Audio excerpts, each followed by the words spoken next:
Ciki Mak, Ciki Mak.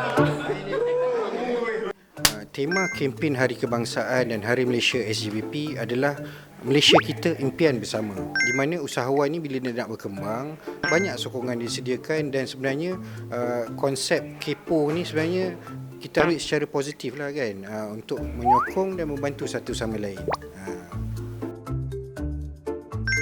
Ramai orang kepo dengan kita. Sebab bila kita kepo, kita membantu sebenarnya. Ya betul, memang membantu sangat. So kalau bila dia dikepo tu, dia terfikir macam betul juga apa dia cakap tu. Di situlah datangnya idea. Walaupun kadang-kadang Start syuting Kerja apa? Ada homestay. Andi punya anak, punya isteri, dia kawan, media cousin. Hari ni paling kepo. Ong kot rasanya. Ni Ong ke? Ni Ong ke? Bukan Ni orang lain Siapa Ong Your country so hot lah. Fabulous.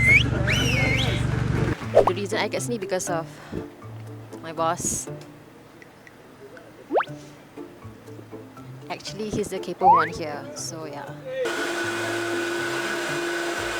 Hari ni kita kepo kepo.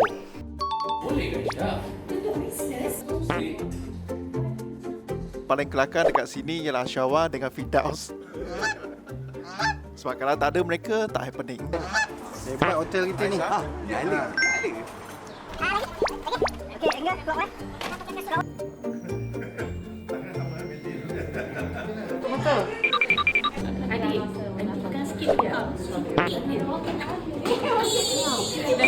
Okay, ready? And rotate, one more rehearsal.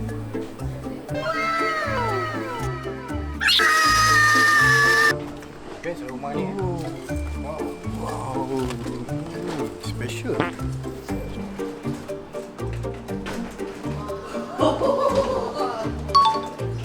Adi nak jogging?